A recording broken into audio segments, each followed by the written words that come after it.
Good morning बच्चों। मैं doctor Lakshmi Tiwari, Hindi विभाग, मरवारी कॉलेज, रांची।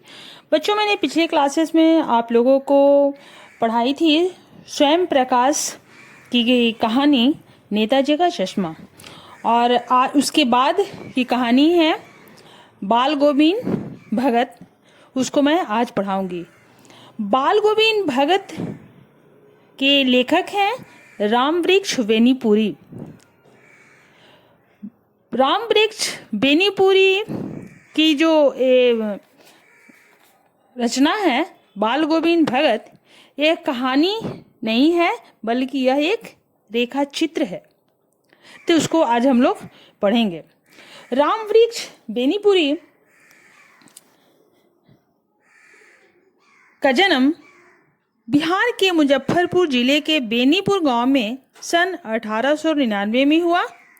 माता पिता के निधन बचपन में ही हो जाने के कारण जीवन के आरंभिक वर्ष अभावों, कठिनाइयों और संघर्षों से उनका बीता। वे सन 1920 में राष्ट्रीय स्वाधीनता आंदोलन से सक्रिय रूप से जुड़ गए। इसके लिए उन्हें कई बार जेल भी जाना पड़ा। 15 वर्ष की अवस्था में बेनीपुर जी की रचनाएं पत्र पत्रिकाओं में छपने लगी। वे बेहद प्रतिभाशाली पत्रकार थे। उन्होंने अनेक दैनिक, साप्ताहिक एवं मासिक पत्र पत्रिकाओं का संपादन किया, जिनमें तरुण भारत, किसान मित्र, बालक, युवक, योगी, जनता, जनवाणी और नई धारा उल्लेखनीय हैं। गद्य की विविध विधाओं में उनके लेखन को व्यापक प्रतिष्ठा मिली। उनका पूरा साहित्य बेनीपुरी रचनावली के 8 खंडों में प्रकाशित है। उनकी रचना यात्रा के महत्वपूर्ण पड़ाव है पतितों के देश में, जो कि उपन्यास है। चीता के फूल यह एक कहानी है। अम्बपाली नाटक है। माटी की मूर्तें रेखा चित्र है। पैरों में बांधकर यात्रा वृतांत। जंजीरों की दीवारें यह एक संस्मरण है। आदि उनकी कई रचनाओं जैसे यात्रा वृतांत, रेखा चित्र, नाटक, कहानी, उपन्यास है, जो कि स्वाधीनता की चेतना से लिप्त है। मनुष्य की चिंता और इतिहास की युगानुरूप व्याख्या है। विशिष्ट शैलीकार होने के कारण उन्हें कलम का जादूगर कहा जाता है। यह जो हमारा बाल गोविंद भगत, यह एक रेखा चित्र है।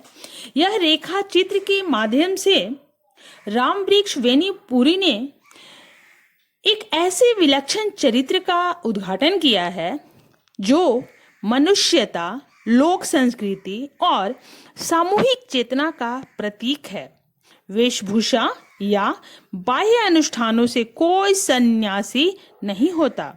सन्यास का आधार जीवन के मानवीय सरोकार होते हैं। बाल गोविंद भगत इसी आधार पर लेखक को सन्यासी लगते हैं। यह पाठ सामाजिक रूढ़ियों पर भी प्रहार करता है।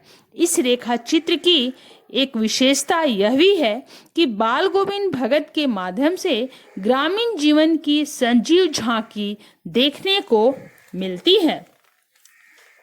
रामवृक्ष बेनीपुरी का यह रेखा चित्र का उद्देश्य यही है कि जैसा कि अभी हम आप लोगों को बताएं कि इसके माध्यम से ग्रामीण जीवन की सजीव झांकी प्रस्तुत की है।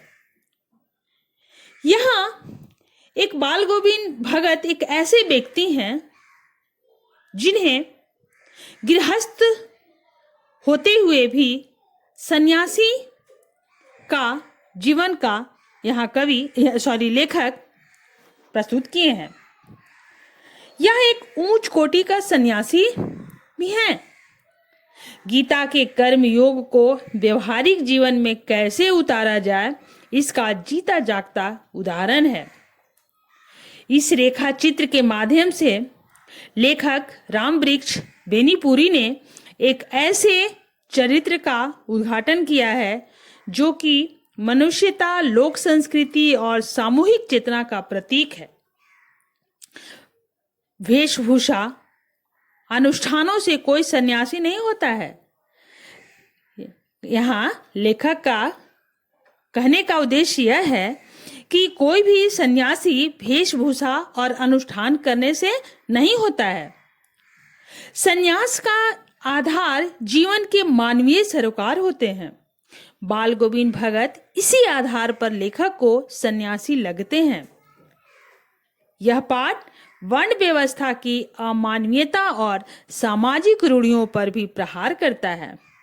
इस रेखा चित्र की यह भी विशेषता है कि गांव में सभी वर्ग के जीवन शैली की एक जीती जागती उदाहरण को प्रस्तुत किया गया है। चलिए बच्चों, अब हम लोग कहानी के रेखा चित्र के शीर्षक पर आते हैं। तो बाल गोविंद भगत एक मंझले कद के गोरे चिट्टे आदमी थे। कमर में एक लंगोटी और सिर पर कबीर पंथियों से कनफटी टोपी, मस्तक पर रामनंदी चंदन और गले में तुलसी की माला पहनते। बाल गोविंद भगत साधु भी थे और गृहस्थ भी थे। उनका एक बेटा, बहू और साथ में खेती बाड़ी भी थी। कबीर को साहब मानते थे।